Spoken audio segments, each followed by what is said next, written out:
Live with CDP Sports Talk, a weekly sports and entertainment podcast sponsored by Barry Cullen Chevrolet. Live on YouTube, Facebook, Twitter, Twitch, and LinkedIn. And on audio via Apple Podcast, Google Podcast, Spotify, Anchor FM, iHeartRadio, Amazon Music, Radio Public, and TuneIn. Now, here's your host, Chris Palme.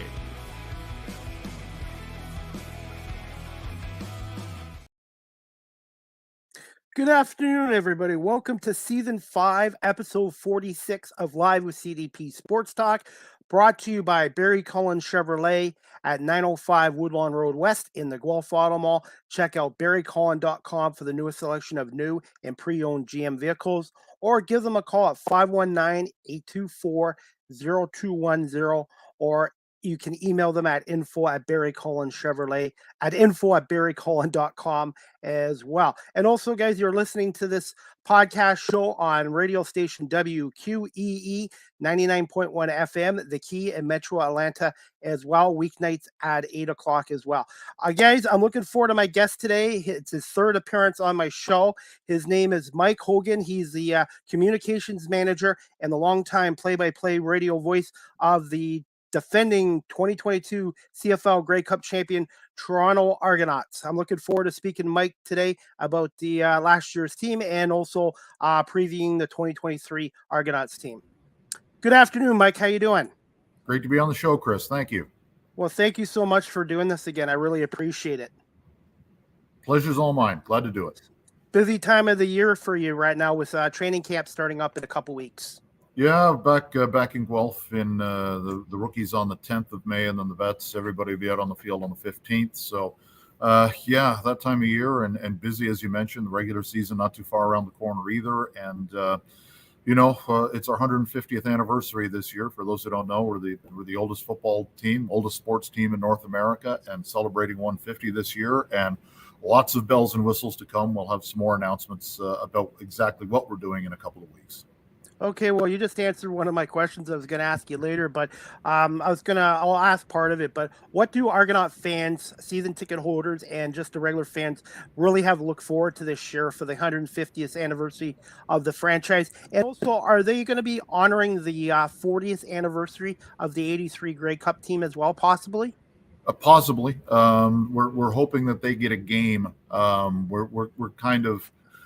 We're still trying to figure out a couple of things, but I can tell you for sure that there will be very prominent Argo alumni featured at every game if you go to BMO Field. So really looking forward to that. I've been a lifelong fan of the team, and I'm old, so I've been following them for a while.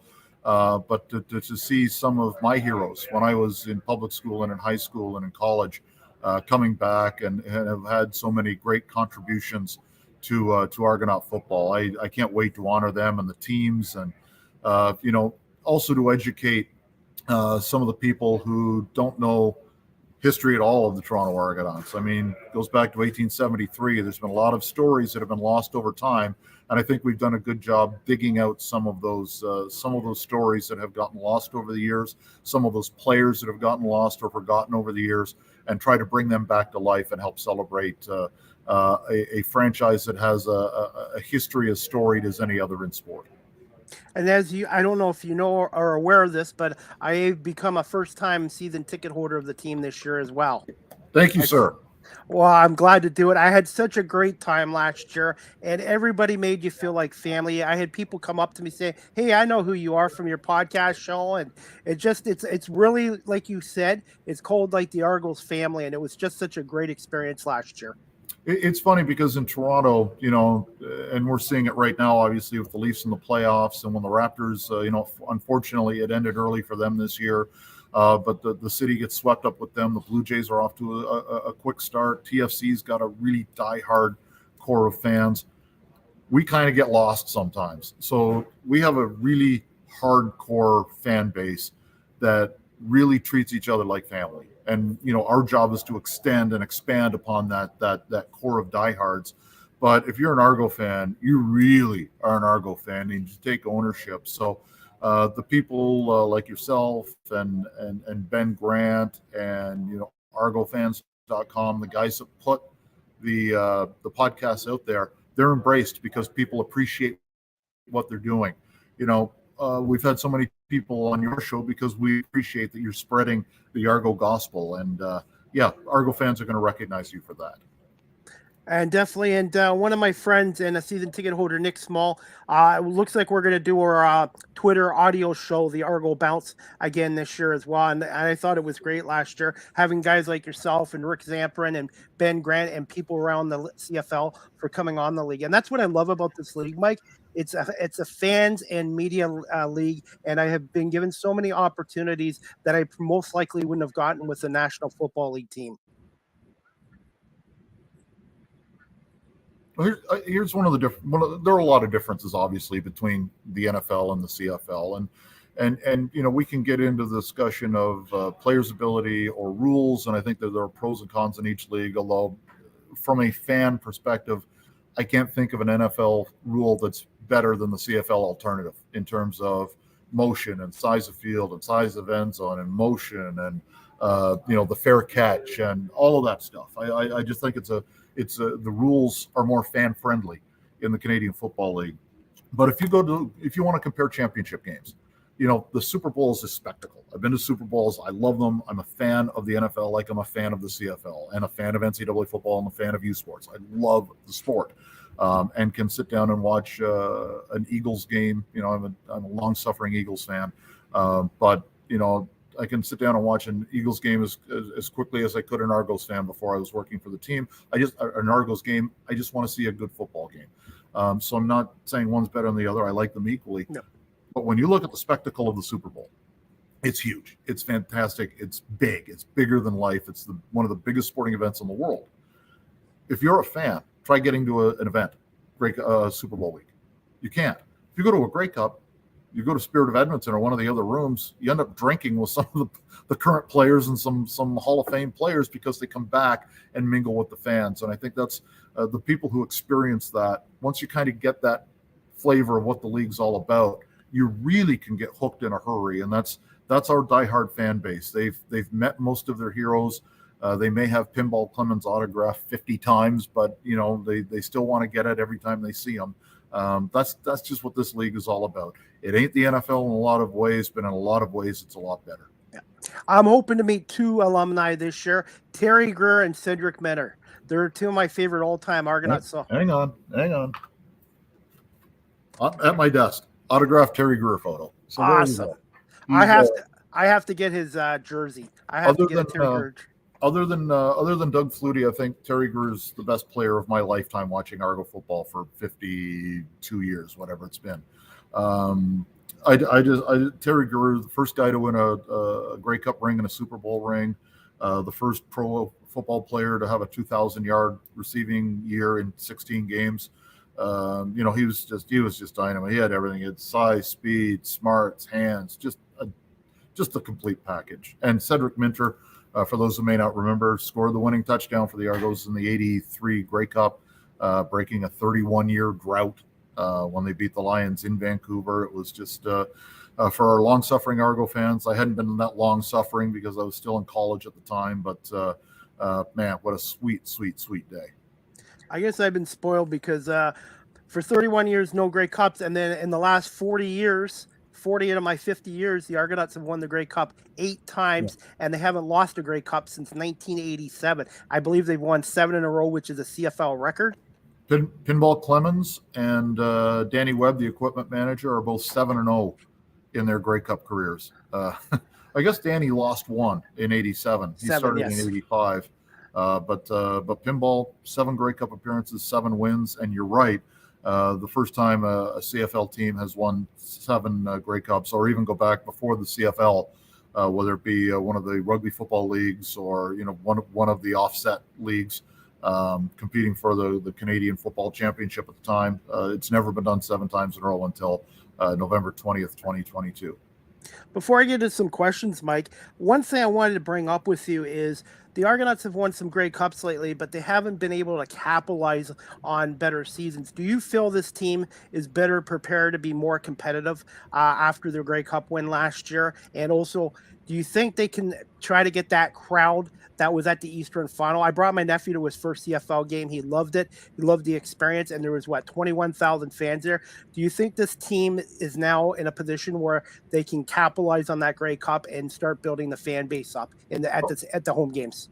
On the field, I think the team is going to be competitive again. You can make an argument that defensively we're going to be better. Everybody I think has the same question. The main question is Chad Kelly at quarterback. Is he going to be the guy for 18 games as opposed to one game in one quarter? And I think everybody in this building right now where I'm sitting says yes. We're very confident in flipping the keys to the car. We love Mac. Mac took us to the Grey Cup. Chad, it's like in a baseball game. Mac took us 7 1/3 innings, and then Chad came in and mopped up and got the save. Comfortable there. So on the field, I think it's going to be a good team, and I don't think you can increase the fan base if you don't have a good team. There have been games in the last few years.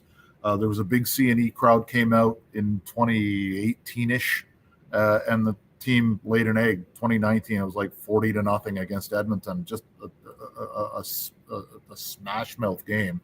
And the Argos were on the short end, and people were leaving at halftime because they had the C&E outside.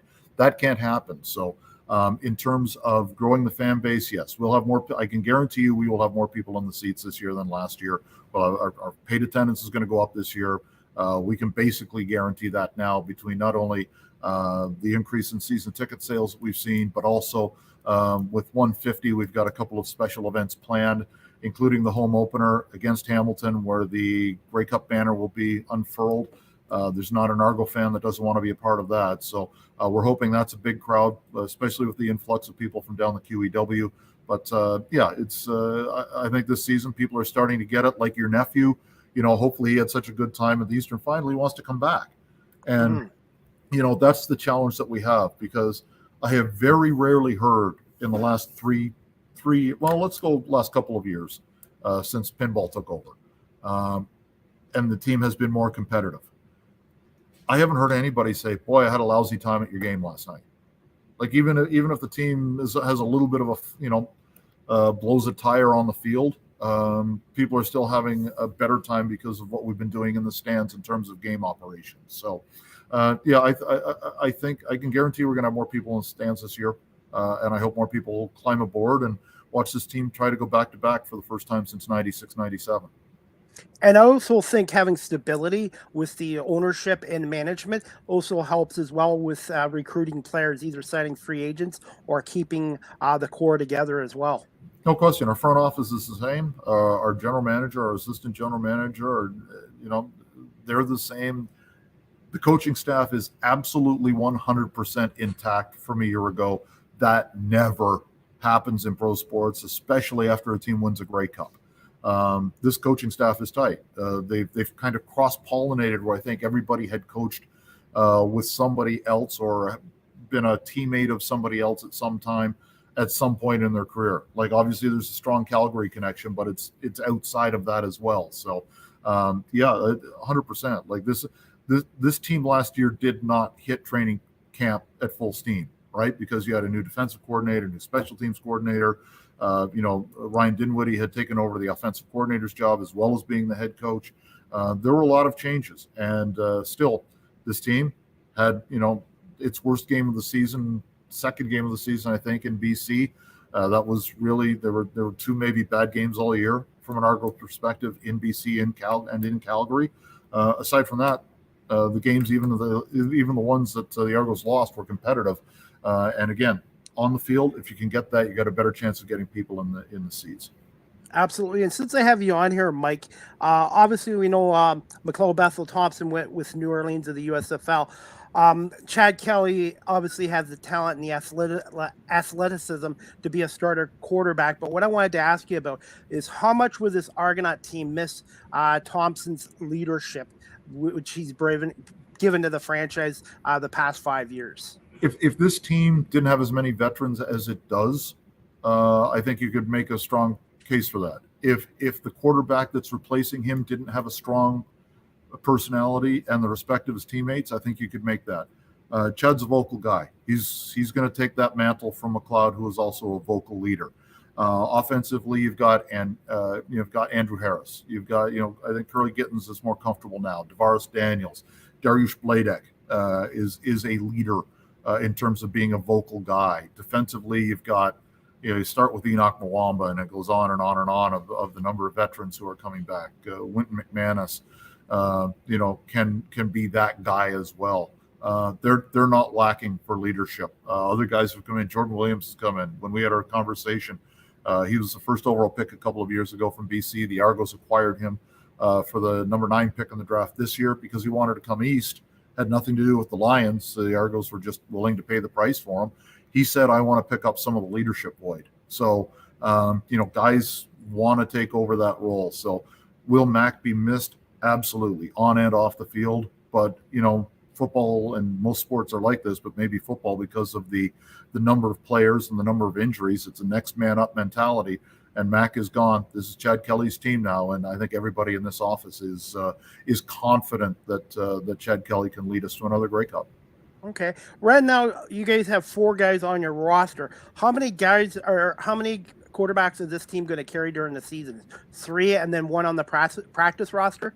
Could be 3 or 4, depending on whether guys want to accept assignments to the practice roster. That might be problematic. We'll see what the new guys. We got one guy with some XFL and USFL experience, another right out of a small college. So we'll see what they can do in camp. Ben Holmes will be, I assume, starting camp at least as the number 2 quarterback. You don't get a chance to see the third quarterback throw a lot over the course of a season. It's almost always QB1, and then the QB2 will come in and take some reps just in case. But when Ben Holmes did get on the field last year, we saw him do some pretty special things. He's got the arm, he's got the determination. He's been working his rear end off to get ready for this year. So if for whatever reason Chad has to go down for a spell, I think Ben will be ready, and then it's up to the 2 guys who are coming into camp to see what they can do. Whether it's Scott, whether it's Dykes, we'll find out. But that's what training camp will be for. Okay. How important was it to bring back Andrew Harris, not just as a running back, but for his pass blocking abilities as well in the backfield? Oh boy, I mean, the thing, and I'm glad you picked that up, because everybody talks about Andrew Harris and AJ Ouellette as running backs who run hard. They're physical downhill runners. Both can catch the football, but both are tremendous blockers. And if you don't block well, you're not going to be a running back in the Canadian Football League, period, full stop. Example, 2012, Corey Boyd was leading the CFL in rushing 4 or 5 games in, and Scott Milanovich cut him because he didn't like his blocking. Gave the job to Chad Cacker. Chad Cacker takes over and becomes the MVP of the Grey Cup game in an Argos Grey Cup win. So if you can't protect the quarterback, you're not going to play running back. And Andrew Harris loves doing it. He's really good at it. I'd love to put together just a highlight package of AJ Ouellette blocking. If he gets on you, you're not getting off him. He's a strong. He might be the strongest guy in the league, and I'm talking offensive and defensive linemen. He's insanely strong, and when he gets on you, it's over. So the Argos are blessed there, and Dan Adebaboye is another guy who is he was a 15th overall pick in the draft last year, became the special teams player of the year in the CFL. He's that guy as well. And Javon Leake is back for a change of pace guy. He's going to be a returner that you can put in certain packages if you want to have a different 2-back look, where you've got kind of that thunder lightning thing going, or you just may want to have Leake in there as the lone guy. All kinds of options as the Argos will, in all likelihood, unless something weird changes, will dress 4 running backs this year. Talent-wise, this team might even be better than last year's team. But one thing I wanted to ask you, Mike, is just shows you how important depth is. You can have all the talent you want, but in football, you cannot foresee injuries to whoever's on your roster. So it's really important to have depth and that next man up mentality. Yeah, and it helped last year. Isaiah Cage came in again. He was the best guy in camp on the offensive line a couple of years ago, got hurt, lost for the season. Last year, same thing, came in, got hurt, played 1 game. That was tough to see, but you have to have those guys. And, the Argos have 9 Canadian offensive linemen right now. Ryan Hunter comes in last year and plays exceptionally well. He'll be here for the full season. Don't forget, the Argos won a Grey Cup last year without the outstanding rookie in the East from a year ago, Peter Nicastro, who missed all of last year with an injury. He's back. Bladek is back. Gregor McKellar is here. Darius Sirocco is here. So you've got guys now, Shane Richards, Churchill is back. Giffen is back. Bull is back. There are a lot of guys, just Canadians, vying for probably 3, but potentially 4 spots on the offensive line in terms of Canadians. So we'll see how that plays out at camp. I don't know if they go 3 O-linemen Canadian or 2 Canadian receivers. I don't know what they're going to do, but this team is incredibly deep right now, and we'll add at least a couple of players in the draft that will be in camp. Just quick thoughts on Brandon Speedy Banks, and if you think he's still going to try to play again in the CFL, and thoughts on Dontrell Ingman, the Argos re-signing him from the 2012 Grey Cup championship team. Yeah, Brandon's a free agent. Hamilton moved on from him. I think it's fair to say that at least at this stage we've moved on as well. Speedy was a big part of the Grey Cup win last year. But there are other, receivers coming in that might maybe make a little less money in terms of the salary cap. You mentioned Dontrell Inman. Dontrell was a member of the 2012 Argonaut championship team. And it's funny because I talked to Dontrell after that season, and he was maybe thinking of moving on. He had a university communications degree. I think he went to Virginia. And we talked about him. I was at TSN at the time and talking about him coming and interning. He goes away in the offseason, comes back about 15 or 20 pounds heavier, all muscle, all upper body, has another great year, goes down and tries the NFL and has a 6 or 7 year career in the NFL. So Dontrell, he hasn't played in a couple of years, so it's really interesting. He doesn't have a lot of mileage on the odometer in terms of city miles because he was not a regular in the National Football League. So he's in his early 30s, but he's still fresh in terms of football miles. So I'm really interested. You hit a good name there because of all the guys to watch in camp. Dontrell Inman is going to be one of those guys because there are jobs for the taking. And if Dontrell looks like he did in 2012, 2013, which in football years is a long time ago, I don't know how you could keep him off the team. How is it important for training camp, especially with Chad Kelly, to get in sync with these receivers? Because obviously a lot of them worked with Thompson the last 5 years. So how important is training camp this year, especially for Chad Kelly and the Argonauts? I think for any quarterback, coming in as a starter for the first time, you want to find that guy. For McLeod, I think that guy became Curly Gittens Jr. Because they worked so closely together away from practice, not only during practice, but after practice. Curly Gittens Jr. is that guy who, during a practice, if special teams are out there working, a lot of guys are kind of on the sidelines talking about whatever's happened, blah, blah, blah, maybe taking a bit of a mental break. Curly Gittens would be on the bench with McLeod Bethel Thompson looking at the iPad and trying to figure out why something worked or something didn't work over the course of practice. So with the amount of veterans on this team, I could see Chad being, having that guy. It could be Curly, it could be Phillips, it could be Daniels, it could be Ambles, it could be, Dejan Brissett, it could be anybody, Tommy Neal, whoever he becomes comfortable with. There's that sort of thing. Some quarterbacks and receivers find it instantaneously, and you can't describe why it works, but they just see the game the same way.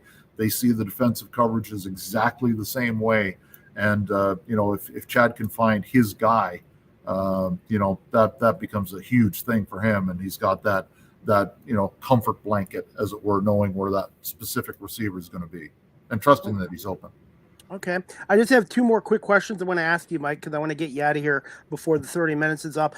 Just thoughts on the CFL Combine in Edmonton, and just quickly on the CFL draft, which takes place on May 2nd, and where do you feel that the Argos might want to draft in this draft, offense or defense here? It's different this year because there's not a first round pick. Okay. In drafts previous, when you've had a pick in the first 9, you can kind of get an idea of how a draft is going to go. Now, last year's didn't. There were I guess every year there's 1 or 2 surprises in the top dozen picks, and that was the case the last 2 years certainly.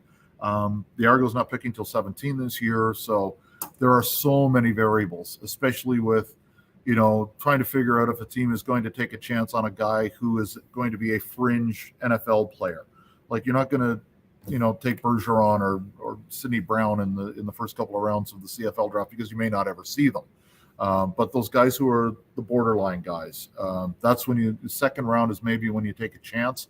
We'll see how that works out. The Argos did that with a guy a couple of years ago, Luigi Villain, who's still down in the States. Like, he never got out of the NFL. So sometimes it pays off, sometimes it doesn't. But I'm sure we'll see some interesting things. As for a guy to look at, I have no idea. I think at 17, you just look for a guy who you think can come in and improve your roster in some area. Probably at 17, you're looking at special teams first and foremost, but that guy who can, a year or two down the line, maybe fill in for one of the veteran Canadians. And the Argos have so many veteran Canadians and talented Canadians right now. It's really going to be hard for a Canadian out of this year's draft in the second round to come in and compete for a starting job, but you never know. Strange things happen in training camp. The draft is on May 2nd at 8 p.m., I believe, and it's on TSN as well. Is it a 1 or 2 day event? 1 day. They'll get it done. They'll have the global draft will be in the afternoon, and then primetime television on TSN. They'll roll that up and fire it up, and that draft will be done as well. But we can't sleep on the global draft. Last year, the Argos took John Haggerty, and he was the leading punter in the CFL last year. So, he became a very, very big component of the Argos, and you cannot sleep on that draft because you've got to draft a couple of globals. So that's a very important part of draft day as well. Absolutely. And my final question I wanted to ask you, Mike, is before I wrap this up, do you think next year the CFL might live stream the combine so people can watch online? I hope possibly. So. Yeah, they did that. They did that a couple of years ago in Toronto. This year in Edmonton, from what I understand, I didn't go to Edmonton this year, but from what I understand, there just wasn't from what they wanted to do in the facility, there wasn't the space to do it properly and set up the cameras properly. I don't know that to be true, but that's kind of what I've heard through the grapevine. I hope they do. I know there's not a lot of CFL draftniks out there. But there are enough of them that I think live streaming it as opposed to showing it on TSN is not necessarily a bad thing. In fact, I would say completely the opposite. I think it would be a good thing if the league could find a way to do it next year. Are you going to still have the same broadcast partner on TSN 1050? And are you going to be doing the road games or just the home games still? To be determined. We will let you know when we make the announcement. How's that? Fingers crossed. And the final question, Mike, thoughts on the Argonauts returning to the University of Guelph for training camp and the preseason game against Ottawa, and how can people get tickets for that game as well? No brainer to go back to Guelph. It's such a spectacular facility. The field is good. It's a good turf. The locker room facilities are outstanding. The food was great. The workout facilities, top notch in U Sports. Without having a dog in the hunt in terms of the Griffins, I haven't worked with them, but it's hard pressed to find a facility in U Sports that's better off than what Guelph has. So from an Argonauts perspective, it's great. It's close to the airport in case somebody has to go, somebody has to come in. It's in the west end of the city, so that's great. It's a perfect scenario, and we're really lucky to have Guelph, and just keep. I think preseason tickets are on sale. I think maybe just for season ticket holders. I should know that, but I don't. I apologize. Go to argonauts.ca, tickets, look for the preseason game. It's a lot of fun. It's a nice casual atmosphere at preseason games. You were there with Nick last year. You know all about that. So it's a lot of fun. And it's a chance to see not only the Argos for the first time, but get a chance to see the players that you only know on paper, or maybe you've checked out their highlights on YouTube. You can do your own assessment and kind of follow along and play the role of Pinball Clemens as the general manager and Ryan Dinwiddie and Vince Magri and try to figure out who's on this team. And it's a chance to see friends. You talked about off the top that this is a family, the Argonauts. Well, it is, and it's a chance to see family members back at the field for the first time since the Grey Cup celebration at Maple Leaf Square. Unfortunately, I wasn't able to make it last week for the Argos season ticket holders to get their pictures with the Grey Cup. I had a cold and I wasn't 100%, but I thought that was great. Mike, I'm going to wrap this up, but I want to say thank you to yourself and also to Chris Belinovich. He's going to have me do some more media work for the team this year up in Guelph for the training camp games and the preseason game. And like I said, the Argonauts to me is family, and I really appreciate you giving me some time today, Mike, to come on my show. And maybe this summer you might be able to come on the Argo Bounce audio show with Nick Small as well at some point. Would love to do it. You know that, my friend. Thank you again for your interest in the Argos, becoming a season ticket holder. And we'll see you in 3 weeks in Guelph? Not even. It'll come by quick. So, Mike, make sure you get yourself a coffee, or I'll get you one the next time I see you. And looking forward to training camp in a few weeks here at the University of Guelph. I hope you have a great evening, Mike, and we'll keep in touch with you on social media. Will do. Thanks, my friend. Be well. Thanks, Mike. All right, guys, that was season 5, episode 46 today with Mike Hogan, the longtime play-by-play voice of the Toronto Argonauts, the defending Grey Cup champions, on TSN 1050 in Toronto. And he's also their communications manager as well, and he's a really good guy as well, and he's very passionate and loves the Toronto Argonauts as well. Before we wrap this up, guys, this show, season 5, episode 46, I'm going to show you a clip of a live interview I did with one of the NBLC's Kitchener-Waterloo Titans, Mike Poole, a 6-man off the bench. He's from Queens, New York.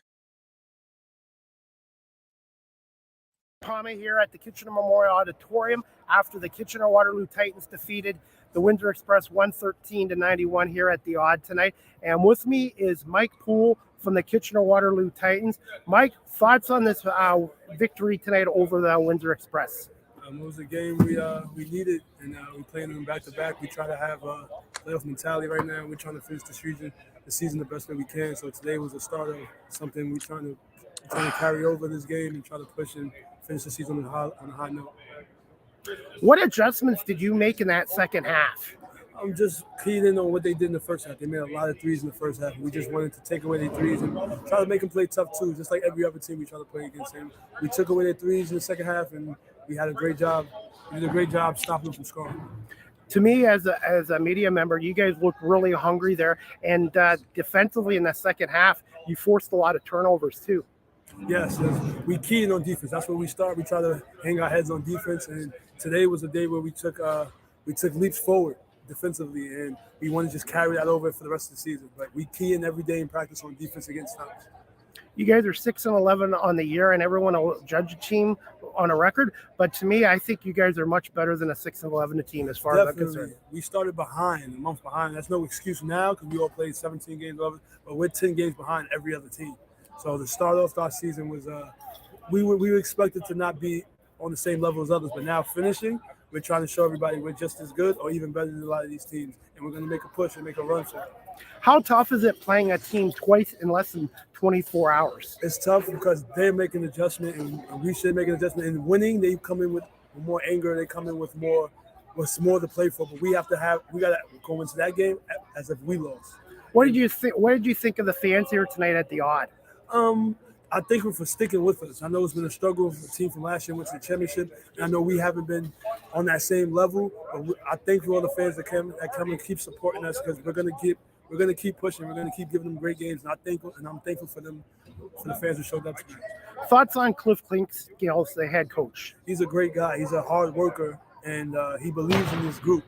He didn't give up on his group. He's making adjustments to the end, and he's a winner. He won in this league a lot. And he's just carrying over in the coaching. He's his first year, so there's ups and downs that he's learning, and we're just learning with him. And we're just trying to help. He's helping us, and we're trying to help him as much as possible. And thoughts on the new owners of the Titans, David and Kate Schooley? I don't know the old owners. So the new owners, I love them. They're great people. They're high energy. They stick with us, and we ride for them. And every time we play with them in mind because we want to make them proud as well. What would you tell somebody that has never been to a Titans game or an NBLC Canada game yet? You're missing basketball in Canada. You know, the Raptors and 905 is what you have, but there's so much basketball in Canada, you should get out to one. Okay. And before we wrap this up, where are you from again? From Queens, New York. And you're a huge New York Mets fan. Yes. Favorite Mets player and favorite Mets memory? Favorite Mets player of all time? Yeah, if you have one. Favorite Mets player of all time is Mike Piazza, because he was one of the first guys when I first started watching baseball. He was the Mets guy, the catcher. He was the guy that led us. And favorite Mets moment is when I first started watching.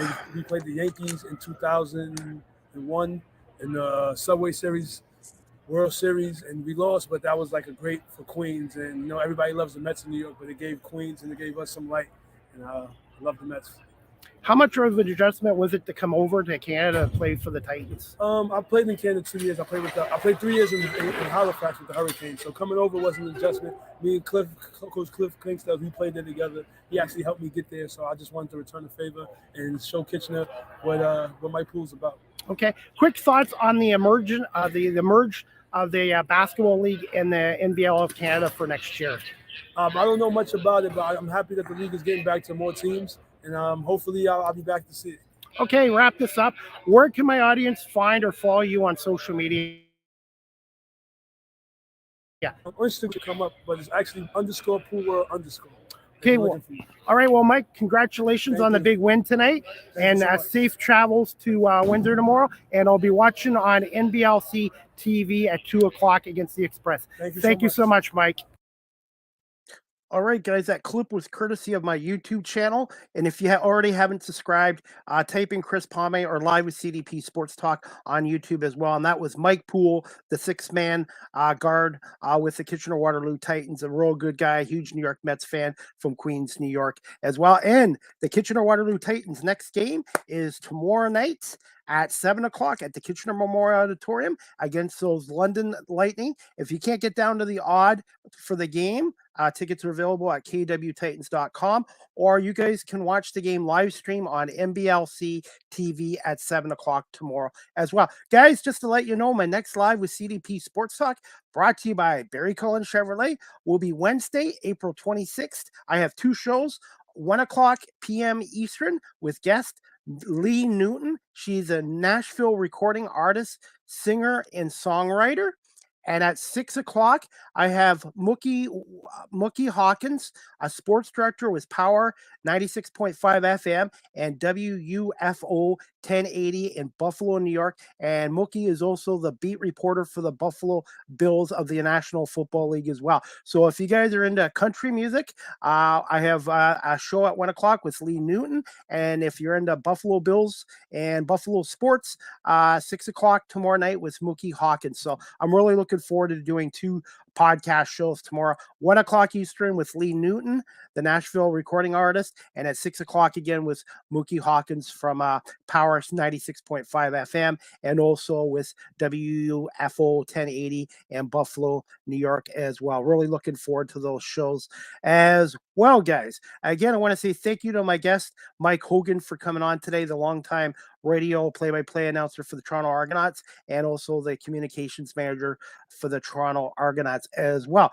As we're on talking right now, guys, Major League Baseball tonight, you got the White Sox at the Blue Jays at 7:00 on Sportsnet, and my Detroit Tigers are at the Milwaukee Brewers at 7:40 p.m. Eastern. The Tigers won last night 4-2 over the Brewers, which is kind of nice to see. NBA playoffs tonight, guys. We have Atlanta at Boston. The Celtics are up 3-1, can wrap up the series tonight at home.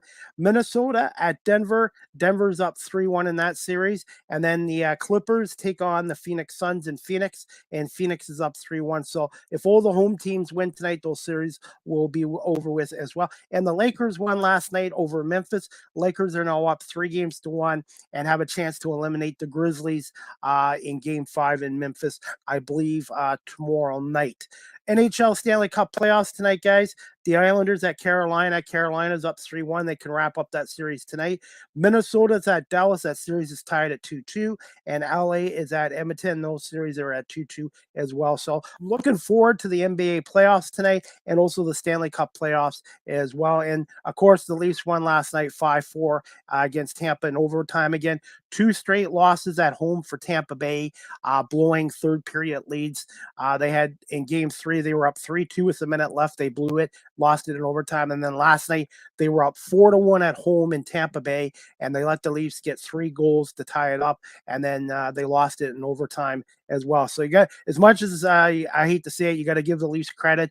The Leafs won 2 games they really should have lost, and now the Leafs have a chance to win Game 5 tomorrow night in Toronto and win their first Stanley Cup playoff series since 2004 when they defeated the Ottawa Senators in 6 games. It's been 19 years for the Toronto Maple Leafs since they won a playoff round. It's been 55 years since they've won a cup or gotten to the Stanley Cup, but 19 years they have not got out of the first round of the Stanley Cup playoffs, and now they have an opportunity.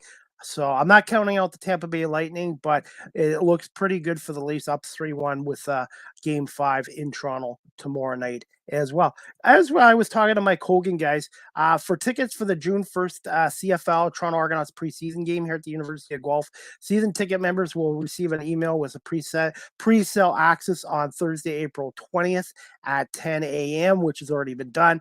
General on sale for this preseason game here at University of Guelph Alumni Stadium will begin Monday, April 24th, which was yesterday at 10 a.m. So right now, the general public can buy tickets for this as well. If you want to get your tickets for the Argonaut Ottawa preseason game here June 1st at 7 o'clock at Alumni Stadium, go to argonauts.ca. And again, I'm proud to be a first-year season ticket holder with the Toronto Argonauts. And I want to say thank you again to Chris Bilinovich, who's the manager of communications for the Toronto Argonauts, for giving me an opportunity to do some media work for the Argonauts again this year in the press box at Guelph and also at BMO Field, and also do some live player interviews as well. So I'm really looking forward to it. Rookie camp for the Toronto Argonauts here at the University of Guelph will kick off on May 10th. It's a 3-day camp. And then the first practice for the entire roster and veterans, first practice will be May 14th. Stay tuned to argonauts.ca for when the public can come into some of their open practices as well. So really looking forward to it. And the Argonauts are 18-time Grey Cup champions, and we'll see if they can win back-to-back Grey Cups for the first time since 96, 97 in the Doug Flutie era as well. As always, guys, going to wrap this up in a couple minutes. Live with CDP Sports Talk, a weekly sports and entertainment talk show podcast hosted by yours truly, Chris Palme, is available now on weeknights at 8 p.m. Eastern on radio station WQEE 99.1 FM, The Key, home of Southern Sports and Talk, the heartbeat of Atlanta. And a shout out to Ryan O'Neill, their station manager, for putting my show on his radio station weeknights from 8 o'clock to 9 o'clock Eastern as well. Also, guys, you can follow Mike Hogan, the voice of the Argonauts, on Twitter at Mike Hogan Argos. That's at Mike Hogan Argos. Mike does a really good job communicating on Twitter. If you have any questions about the CFL or the Toronto Argonauts, Mike is your guy as well. And also, guys, you can check out their website at www.argonauts.ca as well. Live with CDP Sports Talk is always live streamed on my YouTube channel, Facebook, Twitter, Twitch, and LinkedIn. Thank you to everyone for watching this on my live stream platforms as well. Also, guys, you can check out my website again at beacons.ai/Chris D. Palme. All my digital content and previous podcast episodes is on beacons.ai/Chris D. Palme as well. Live with CDP Sports Talk, again, is sponsored by Barry Cullen Chevrolet Dealership at 905 Woodlawn Road West in the Guelph Auto Mall. Check out barrycullen.com for the newest selection of new and pre-owned GM vehicles, or give them a call at 519-824-0210, or email them at info@barrycullen.com. Also, guys, it is also Truck Month at Barry Cullen Chevrolet. If you're looking at the 2023 Silverado pickup truck 1500 version, 3.49% financing for up to 72 months, and eligible Costco members can receive a $750 bonus on select trucks as well. And also, guys, I love my 2023 Chevy Trailblazer RS Sport model. So if you're into a smaller type SUV, I highly recommend the Chevy Trailblazer from Barry Cullen Chevrolet, and also see Nathan Laud, one of their sales guys as well. Really good guy, knows his vehicles, and I'm quite happy with the Chevy Trailblazer as well. But yeah, like I said, guys, just go down to Barry Cullen Chevrolet. They're really good people down there, good customer service, good products. And I want to say thank you to Mark Cullen for having faith in my media work and podcast show, for sponsoring this show as well.